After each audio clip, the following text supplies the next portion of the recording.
Hey everybody, and welcome to the Solidity Insurance Group team call. My name is Marisa Maggio, and I'm super excited as we have a very special guest, another female who's crushing it in this business and honestly has been crushing it for some time. We have Janell Yee on with us today. And one thing I just want to thank Janell for always ahead of time is Janell's somebody who, when I reach out to her for help, ask her a question face to face, she's always just really honest and gets kind of right to the point. And I respect that, like person to person. She's also helped me recruit a couple of people and add them onto the team. So some of you guys may know Janell's face. And Janell, just thank you so much for taking the time and being willing to be on with us today. It means a lot. Thank you guys for having me. Like I was saying earlier, I really look up to you guys, Marisa, Christina, Rami, Heather, everyone. Thank you guys. Appreciate it. Absolutely. And thank you for being on. And Janelle, for those people who maybe haven't had the chance to really, get to know you at all yet, tell us a little bit about yourself, maybe what you were doing prior to the industry, kind of what got you into it, and why family first life. All right, so I was in the dental field for like 10 years. Steven and I got married. We were super, super broke. Steven's my husband. When before we got married, my parents and like our culture, the Filipino culture, were very like we only believe in like the W-2 type of job, right? So the 1099, they're like, oh my gosh, like that's not going to work out. And so when I got with Steven and when he proposed to me, they were like, oh my God, Janelle, you're going to be the breadwinner. Right. And because I was in the dental field and I was like, I don't know. So Steven went on this role to just prove them wrong. He used that as motivation. And then my parents and family kept asking, like, oh, like, do you need guys need some money to pay for the wedding or anything? And I'm looking at Steven like, do we need money? And are we good? And he's like, no, like I'm taking care of everything. And I'm like, I guess we're taking care of everything. I'm like, yeah, we got it. And so seeing how much money Steven made after we got married, especially too, it was just like pointless for me to be in the dental field because I was actually working for the dentist of the Raiders and the Warriors. So we were with, high intel clients, seeing athletes and stuff. But I was kind of like grossed out with the whole having spit all over you at the end of the day thing. And when I moved to Southern California, it wasn't the same type of field. It was hard to find a good dentist to work for. So I ended up helping Steven in the business. And then I was like, wait a minute, I think I can do this too. And I got my license and started writing. Love it. And it's just crazy because it's like, like just like you said, I think a lot of that, cultural backgrounds, it's like that W-2 or like, be a doctor, be a dentist, be a lawyer, or like kind of like, figure it out, right? Do something big, W-2 to make an impact. And I love that you said, when you and Steven got married, like you kind of went on this mission in a positive way, right? To like to prove your parents wrong, right? And he did in a good way. And you were like, wait, like we don't need any money. And what from what I heard, Janelle, you guys had like a huge, like the best wedding that's ever happened, because that's what Trey Honeycutt told me. And I heard it was so it wasn't a small wedding, it was a big wedding, Yeah. jam-packed with a lot of fun.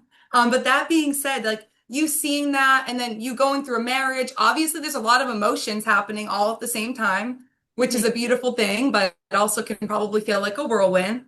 And then you deciding like, hey, I'm going to take this leap of faith. Like, you moved to Southern California at that time.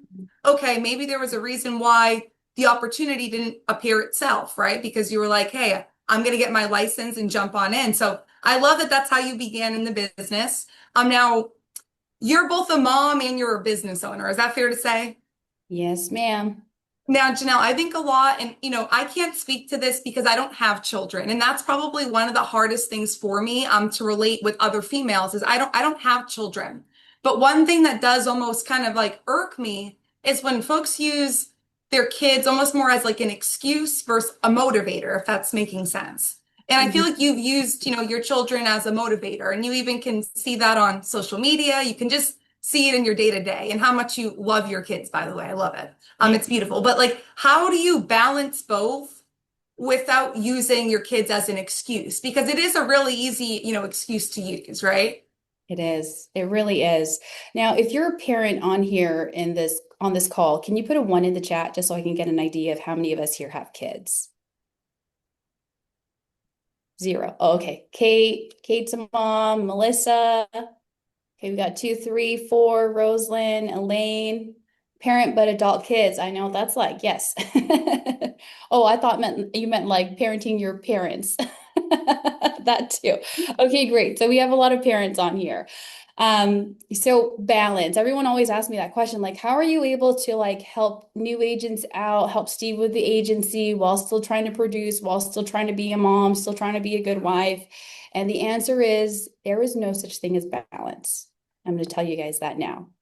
And the reason why I say that is because you need to choose what day you are going to be a great agent, a great mom, a great wife, or a great producer, right? So there are days where, unfortunately, the mom guilt hits real hard because I just opened up an office and I've been working all week with my agents. And I had to sit down with my kids and say, hey guys, like, do you know what sacrifice means? My kids are 4 and 6. And I had to explain that to them, like, hey, if you want something, you need to do something hard in order to earn it. Now, we all want to go to Disneyland, right? Because they've been wanting to go to Disneyland. And I'll tell them if we want to go to Disneyland, we need to make some sacrifices. Like my kids are homeschooled. We have a teacher that comes to the house, and I say, I know school's hard, like it's boring and we hate it, but we have to make a sacrifice to do it so we become smart to level up, right? So same thing here with mom and dad. So in order for us to get to go to Disneyland and to have nice houses, cars, businesses, whatever it is, to have a luxury to do what we do, mommy and daddy need to take some time and help agents, help clients, and so this week they know, hey, mom's going to be gone a little bit. I'm a bad mom this week. And that's okay because I'm going to make up for it for this weekend. So then there's days where I'm like, I'm going to take a day off today because I haven't seen my kids in like days or haven't spent time with them. And so I don't work that day because I'm like, I'm going to find time to be with my kids and be present with them. So to me, there is no such thing as balance. It's just about scheduling everything and making time for it. And that's one of the biggest things. If you're trying to become a big producer or an agency owner, even, you need to make sure that you're creating that schedule, not that, because to me, there's no such thing as balance. Agreed. I love that answer. And I think, like that's so powerful because it's like, Janelle, it's not like your kids are, 16 and 18. Still, Mhm. that's young to understand something, but they're 4 and 6, and you're simply sitting them down saying, like, hey, like, we have to make sacrifices for nice things. And then you Mhm. use the analogy of school, and it helps them understand like what you guys are actually doing because they're actually doing school. And they actually maybe don't, love going to school like every other kid, right? Like I didn't love going to school either, right? Yeah. And then you're saying like there's not balance. And what you mean by that is I don't neglect my children and by any stretch of the imagination. You're saying I make my children aware is kind of what I'm hearing you say, but also when I'm with my kids, I'm with my kids. When I'm at the office, I'm at the office. Like so you are where your feet are, it sounds like. Yes. Absolutely. And I think that that's really powerful, guys. It's like, I know when I was a kid, and I even expressed this to Rami, like, I'm like, Rami, like, should we get married and have children? I don't care if we're multi-billionaires with the B. Like, they're going to know and understand the value of hard work. So I love that you guys have instilled that into your children as well. I think it's amazing. Now, you mentioned schedule. Talk to us a little bit about your schedule and your activity, kind of like what that looks like and why you do it that way. So I used to be in the dental field, and in the dental field, we had schedules of like, hey, what type of appointment this is going to be, the client, if it's a cleaning, x-rays, impression, making a sports card, whatever it is. And so I've just always been used to having a schedule. If not, I'm like, oh, I guess I'm going to be a couch potato today type of thing. But every single thing we have in our schedules, like Stephen and I, we have different calendars for work. We have a family calendar, and then we have our like appointment calendar for what's it called for like our clients, right? And so with that, we'll block out, hey, this is when we're going to have our date night. This is when we're going to have our, we call it family Yee time, like family because our last name's Yee.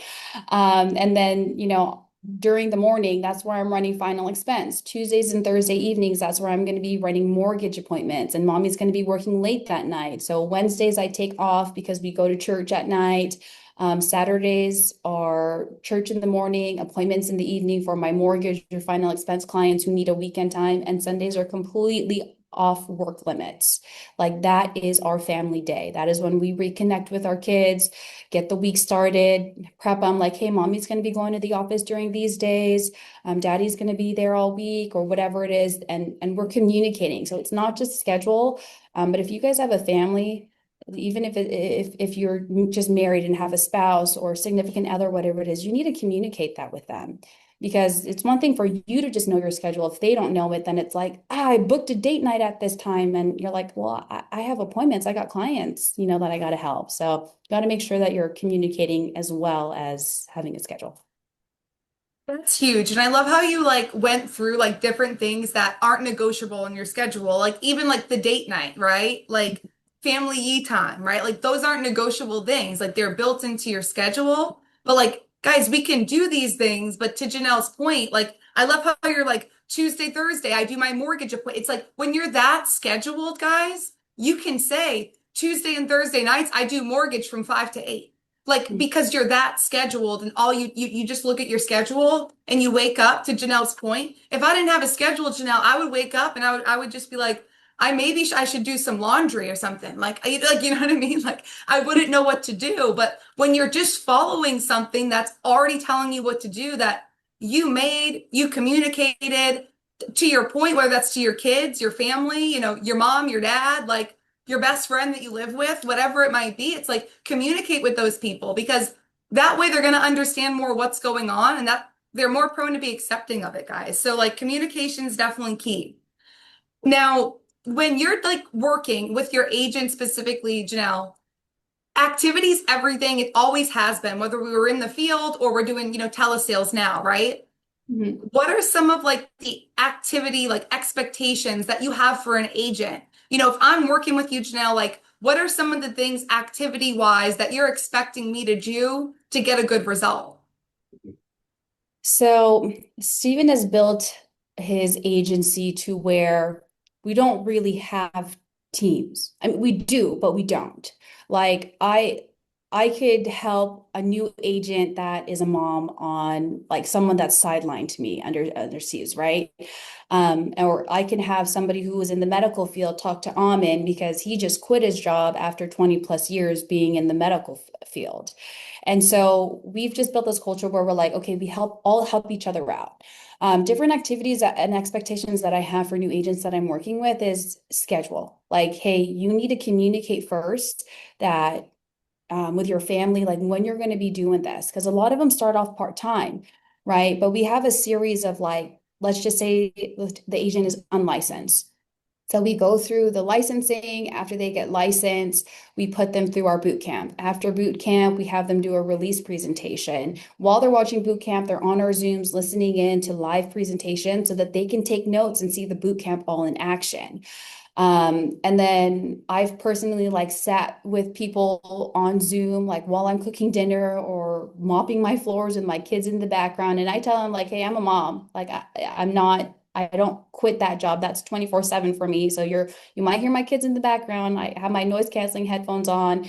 But I'll sit with them one-on-one on Zoom and dial with them. And I'll tell them, okay, how do you think that went? Like, what do you think you could have said? Or I'll tell them, okay, it's not how like what you said, but it's how you said it, right? And then we'll do like one-on-one coaching with them. We do have like what you guys are doing, the business overview meetings. I think we have ours like twice a week. So like people who are wanting to start in the industry, we just all throw them in there. So just different activities is showing up because that's like the hardest part, right? And then actually putting in the work. So if you're wasting my time, we have a scheduled appointment at 2 o'clock to sit on Zoom and dial together and you don't show up, you're not getting back into my calendar. Right. Just like that, though. It's like, like, guys, Mhm. like our time's important too, and we want to help agents, but at the same time, we would be hindering you if we're like, oh, hey, like that's totally fine that you haven't showed up for 3 weeks and you wasted my time. It's like, no, like, but that can't happen.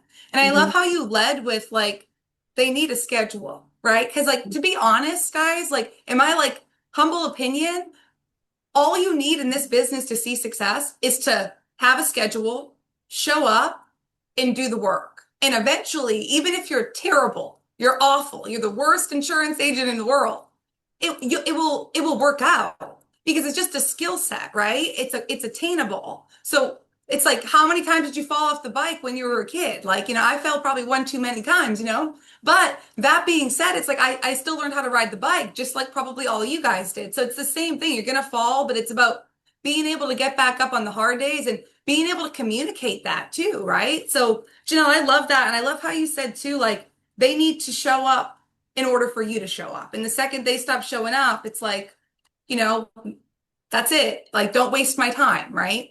There's And I make other people. them because that Go is ahead. time that I could put towards my kids that you just wasted, or time that I Correct. could have spent helping the client. So if you waste my time just once, like you have to be in the hospital or something in order to Right. not show up, or at least give me a heads up so I could put something else in there because like that's selfish, you know? Exactly. So Absolutely. So it's like, yeah, don't like we won't waste your time, don't waste ours. So I love that, Janelle. It's like a two-way street, right? Now that being said, when we're talking about writing business, right? So everybody on here is writing volume. And Janelle, that being said, what type of leads are you working for the most part right now? Just like the lead types. so I'm generating Facebook final expense leads and then working the IVR mortgage leads. Awesome. And will you speak a little bit to like when it makes sense in your brain for an agent to kind of to diversify a lead flow? Um, I say right away. Like we have this thing where we do have like a lead bank for people who are struggling and are tight on finances in the beginning because most are, and they call out of big lead pool that we have.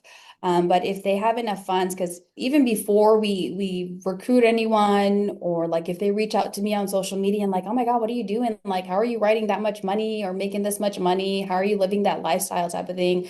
I give them the good, the bad, and the ugly. Like, it's funny, I had maybe like seven family members reach out to me because one of my cousins reached out and she's killing it. She's about to hit like, she's on pace to do 20K. Let's Um, go. what is she doing? They're like, and she's like, just talk to Janelle, talk to Janelle. So I was like, okay, we'll have a family meeting on Zoom. Everybody hop on. And they all had these questions. I told them the good, the bad, and the ugly. And I'm like, hey, if you're not tech savvy, it's not going to work for you. If you don't have money for leads, it's not going to work for you. If you don't have time, like it's just, it's not going to work. Like you have to set aside time. And like some of them are a little bit, on the older side, they're not too tech savvy. I'm like, I can't spend time teaching you how to open Zoom. I'm sorry. Like it's just not going to be a good fit. And I think that's the biggest struggle that Stephen and I had in the beginning when we were building the agency was we were just recruiting every single person that was breathing. We were like, oh yeah, you want to sell insurance? Yeah, yeah, yeah, yeah. This will be good. This will be good.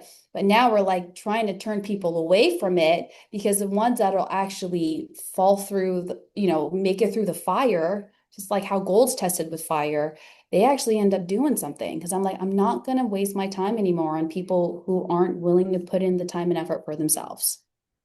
Right. And it's definitely fair to say, like, Janelle, you've put the time and effort in, right? And Hmm. you continue to put the time and effort in, right? So it's like all you're expecting from others is essentially what you expect of yourself, right? And I love how you said too, like this is gonna take, like you need to be a little bit tech savvy, right? Like you need to be able to open the e-app. I can't be like, trying to show you how to open the e-app for 30 minutes. Like you need to have some money and you definitely need to have some time, right? Like, and to your point of like we used to hire everyone, like so did we guys. Like, so did we. And like, it was problematic. And now we're at a point, just like you guys, that we're extremely selective. Like you said, the good, the bad, the ugly, the indifferent, whatever questions. And it's like, if you're doubting it, like respectfully, like let me know if you're ever ready. I'll be here. Like, love you, right? And it's funny too, to know how like life works, because it's like you guys have been in the business for a while, but it's like, guys, this is how like life works. Your family's now reaching out to now, X amount of years in.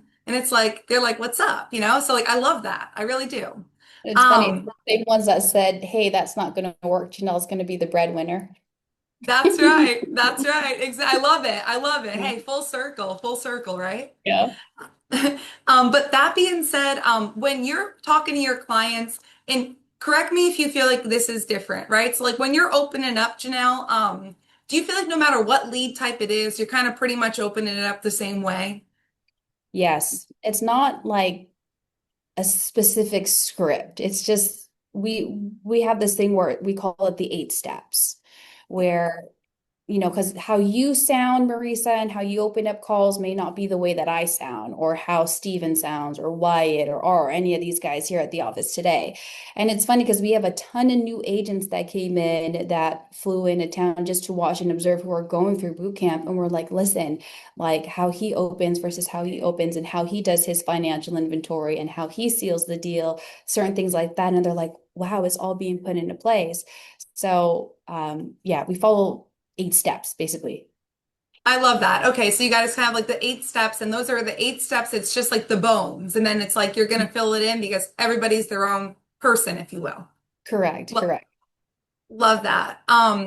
Now when you're talking to your final expense clients, specifically, sometimes they're on the lower income end, right? Sometimes they're a little bit nervous about whether it's final expense or mortgage, just generally speaking. What are some of the things, Janelle, that you specifically do that you feel like make the client feel secure doing business with you?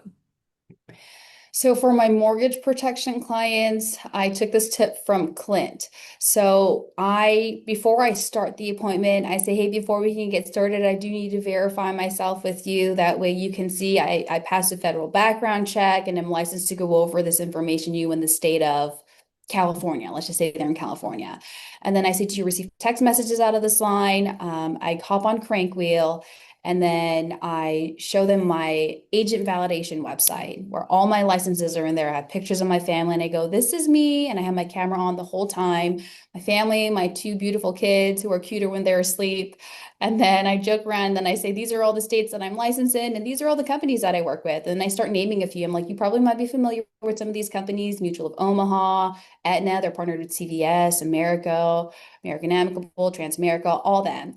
And then I scroll up and I go, okay, so I want you to zoom in and take a screenshot of this. And then I show them my driver's license and my CCW. I tell them, please don't laugh at my driver's license photo. I was pregnant at the time and 60 pounds heavier. And then I show them a picture and they go, ha ha ha. And then I'm already like breaking ice right there.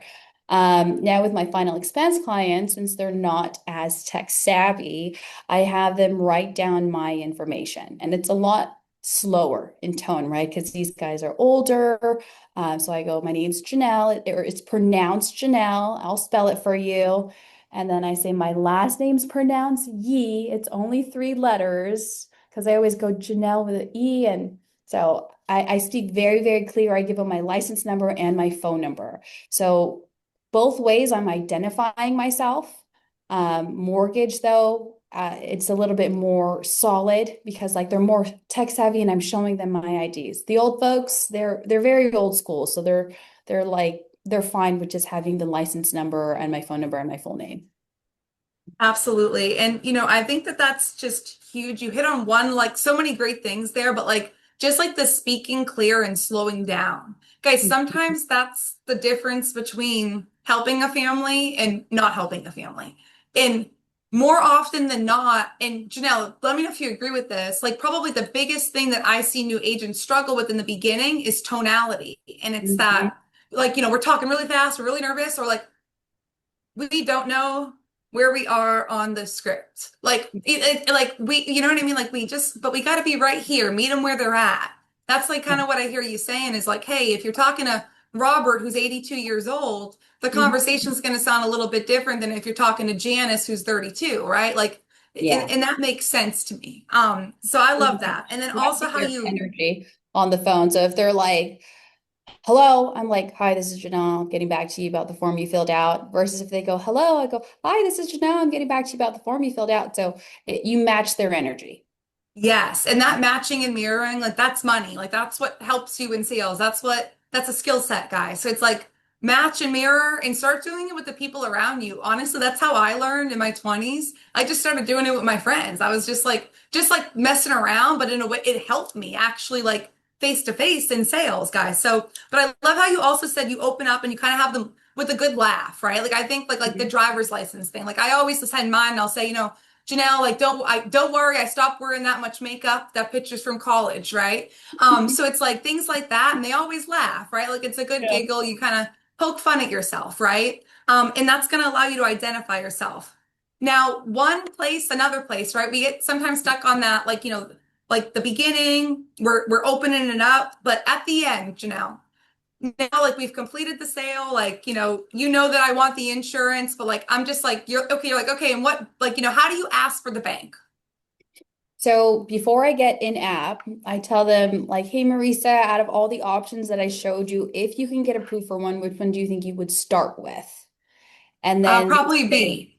option number B. Okay, perfect. I like that option for you too. Now, Marisa, before we can go through the pre-approval process to see if, let's just say it's America will approve you or not, I do need to read over a disclosure to you and I need to hear a verbal yes or no from you at the end, okay? Okay. And it's a disclosure that I read, and in the end, it says like any misuse of proposed insurance protected information will be punishable according to federal law, which permits fines of up to 250,000 and imprisonment of up to 10 years. Marisa Maggio, do you understand that the information being disclosed by you is protected under the HIPAA Act of 1996? And then Woo! you go, yes or no. I have it all memorized. Yes. Yes, ma'am. Um, Okay. That's fire. Like because it it allows someone to level with you and trust you. Like that's amazing. Okay. So all right. Sorry I interrupted. I was just really no, excited. you're good. You're good. And now, after I read that, I never get a objection with Social Security or banking. And I'm one to like not fully memorize something that I'm not that I didn't write unless it's the HIPAA Right. disclosure. So like in Steven's script, he has like what you would say if you get a banking objection or Social Security objection. So sometimes I'll read that, but I very rarely ever get it. And if I do, I'll tell them like, "Hey, Marisa, I like you, but I don't $250,000 fine, 10 years of imprisonment like you. You saw a picture of my family. I have two kids relying on me, and with all due respect, for a $60 policy, it's just not worth it to me. So what's your social?" And then they end up giving it. Oh, I would Mhm. give it to you Sometimes- right now. Yeah, and sometimes I'll say like, "Hey, Marisa, have you ever held a death certificate in your hand before?" And then No. Yeah, I have. Yes, I no, have. you have. Okay, on there, what did you say? You saw name, date of birth, and social. In order for the insurance company to validate that you are dead, they need to show proof of certificate. And on your death certificate, it'll state there your name, date of birth, and social. That's another reason why they need it. Love it. Mhm. And like the guys, like these small things, the word tracks are everything, right? Like the way that you just read off like the disclosure and you have me I need a verbal yes or no at the end. It's like you're busy, important, and in control, right? At that point. Like that's how I feel about the conversation, right? Um, Now if somebody says to you, Janelle, like, look, Janelle, I know like I trust you and everything. I'll give you my bank, but like how about I'm gonna give you my debit card number or like like how do you deal with that? So early on in my financial inventory, I'll ask them like, hey, depending on who you bank with, I'm able to get you certain discounts. Like, do you use a direct express card when you receive your Social Security? Do you bank with a credit union or do you use one of the major banks like Chase, Wells Fargo, US Bank? And then I'll kind of know which carriers to stay away from and which carriers I have options with. So I already figure all that ahead of time early on so that I'm kind of like, with my financial inventory, I'm like pre-objecting in a way and like Yes. trying to minimize any problems that I'll have while I'm in app. And I learned And that the that hard way. Hey, I think we all did, right? But that's Yeah. sometimes the best way to learn it. And, I think it's like when you can be that kind of like nonchalant, just very matter of fact, very like, hey, I'm just like, because guys, like, if I send a request in for car insurance, like, I'm not going to get mad when they call me. I'm going to be like, what's up? Like, can you help me? Like, can you get me a better rate? Like, but like, if not, I'm not going to fill the form out. So it goes back always for me, like the psychology behind it now. It's like, if they were not worried about their family, they would not have filled the request out. Like 99.99999%. And like, if they're that, that 0.0001%, it's like, I'll tell them, like, Janelle, it's really weird that you'd send a request in about life insurance and then, like all of a sudden you don't want to do it. Like, what did I do wrong? Right. Like, so it's just like, Mhm. guys, like, being nonchalant throughout the whole entire presentation is where you make it or you break it. It all goes back to just like what we were saying, like the tonality.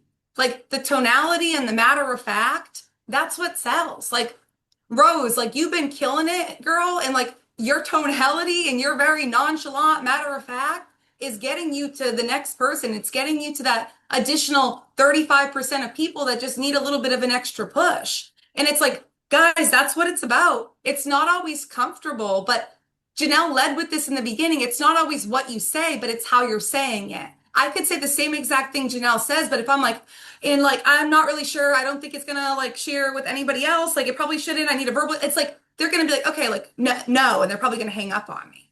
Guys, it's not what you say, it's how you say it. And when you can really like think about that and internalize it, when you're saying your, your script or you're doing your presentation, you're going to reframe things by default because you're going to be like, that kind of sounded off. Or like if someone says like that part where you said this kind of sounds weird every time you say it, I might say it, but I might tell you it sounds weird when you say it. You just shouldn't say it. Like, guys, we're all a little bit different. And that's the best part about this business is people pick to different people, right? So, but the nonchalant, the minimization, I love how you're bringing all those things up I because wanna, like that sorry. sells. Yeah, I Go want to ahead. add to that with the whole like it's not what you said, it's how you said it. My cousin who is a new agent, she started with us in like June or July. She was like, I got hung up on because I asked for their address. And I go, okay, well, how do you ask it? They're like, what's your address? And they're like, I'm not giving you that information and hung up. And I'm like, okay. I'm like, here's another way you can say it. Hey, if you do get approved for this policy, Mary, where would you like for them to mail it to? Right. So same Right. question, it's just asked differently. Right.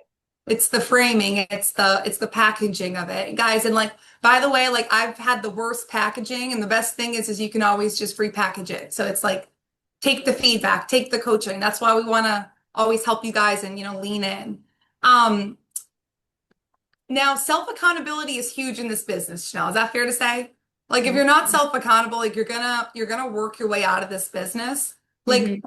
why do you feel like that statement is true to have like long-term lasting success here?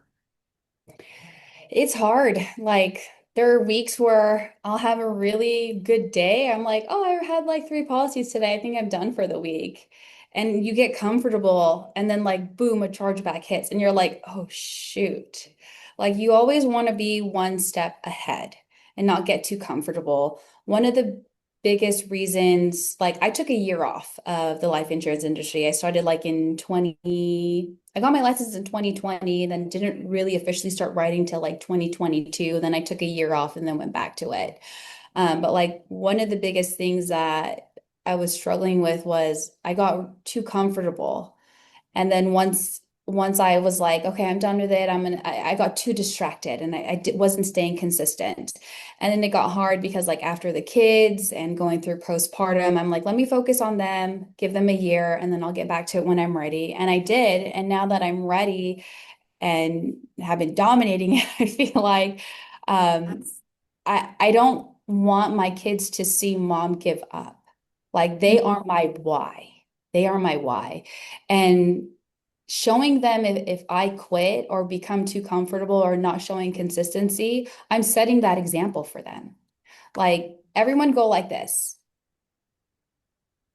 And now put it on your chin. That's your cheek.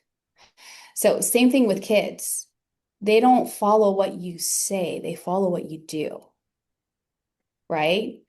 And my kids are like that. Every single kid is. Like I can easily tell them, don't eat junk food. And I'm eating a bag of hot Cheetos. They're like, well, wait a minute, that's not right.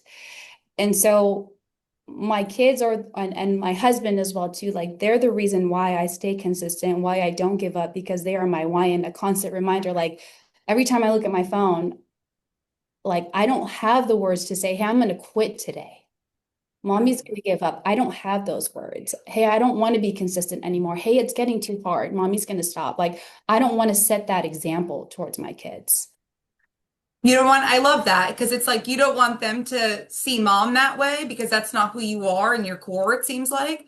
And Mhm. also, like, you want them to know, like, you don't just give up when things are tough or hard. And thank you for sharing that, like how you kind of like came in, came out, and like you spent time with the kids and like now you're back and like you are dominating it, just to be clear to now, like you definitely are dominating it. um and guys, when you have a why in front of you that's that strong, like Janelle showed us the front of her phone and it's her family. It's like, guys, something as small as your phone cover, like what it says on your phone can go a long way, like it really can. And it's like the one step ahead. I love how you said that. Guys, there's been so many days in this industry that I didn't do what I said I was going to do. Like flat, I'm accountable for that.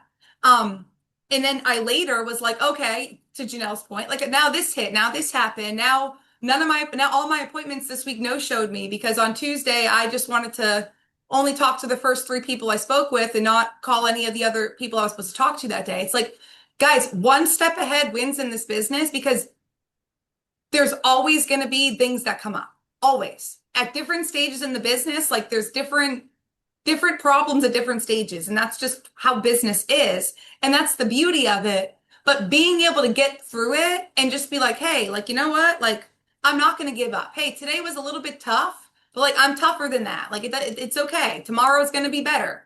The best thing about this position is you get to restart it every day, like literally. So it's like, I love how you said your why. And guys, insert your why. If you're still sitting there, you're like, well, what's my why? It's like your why is probably going to change a little bit as you work through the business. But like what I can probably say is going to be true to Janelle forever is her family is going to be her why forever. Like it's going to be a big part of it. Two children, a husband, it's like, guys, like whatever it is for you, put it in front of you. Like, guys, I lost one of my really close friends last year, and I have a picture of her and I behind me and in front of me. So whenever I don't want to help somebody with insurance, I remember she passed away without insurance, and there were so many times I could have offered it to her. There's so many different like her family could be in a completely different predicament. So put different things around that like remind you why you're doing things and bring you back to a positive place. Because you can sit and dwell and be negative, but like that doesn't work here. It just doesn't. Now, Janelle, just to kind of wrap up, what's maybe a piece or two of advice that you would give to an agent that's maybe just getting started, like in their first couple of weeks, or an agent who really has gotten started but hasn't really gotten started, so to say? When you're building a business, before it can build you, it's going to break you. What we do is hard. It's not easy. I'm gonna admit that to you guys. But you know what is also hard? Being broke, right? Dialing is hard, but being broke is also hard. So choose your hard. Like you guys have to remember that one day every struggle that you are facing is going to make sense. And that's the biggest thing that my biggest growth this year was my perspective and changing that. Every time something bad happened, before I used to be like, gosh, what am I doing wrong? Why is this happening to me? Like in one year in 2021, I lost my mother-in-law. I was supposed to terminate my second pregnancy because they were telling me that my son had of Edwards syndrome. And I did further testing. We prayed on it, and now he's alive, 4 years old. I lost my grandpa and then lost my father-in-law. And Stephen and I were like, man, what is going on? And that could have easily broken us. We could have easily gave up there. But instead, we took it and was like, what is God trying to tell us? What is God trying to show us? And just having that different perspective of like, gosh, I got to dial today. Oh, I got to help this client out. Oh, I got another charge back. Like turn that perspective into, I get to dial today, right? Someone woke up in the hospital this morning wanting the same opportunities that you guys all have today, wanting to work with great leadership that you guys have in this group between Marisa, Rami, Christina, Heather. I see you guys always on the top boards, and I'm like, damn, they are killing it. And you know what? They're going through things as well that they won't disclose to you guys. The only difference is they made it past it. They probably had it harder than you did and still made their way up to the top. And you could sit here and dwell on your excuses and give up easily, or you can actually do something about it. The first 90 days of this industry is going to be tough. We always say make as many damn mistakes as you can early on because those mistakes are going to teach you what to do, what not to do in every single appointment, and it's allowing you to become stronger. Like I remember with one of my clients, I screwed up so bad. And I remember writing on my financial inventory and I pasted it on my wall. You screwed up so bad because you didn't know how to handle this objection. And I studied how to overcome that objection and I never experienced it ever again. But it's like if I never made that mistake, I would have never learned how to handle it for the rest of the clients that I spoke with afterwards. And so, correct what Vernon said, fail forward. So, biggest advice to all the new agents, keep your mindset good, read the books that you guys are recommending. That's what's going to get your mindset in the right spot. Communicate with your families what sacrifice you need to make, have a schedule, make as many mistakes as you can, and give yourself grace. Guys, it's going to be difficult, but you're going to make it through it.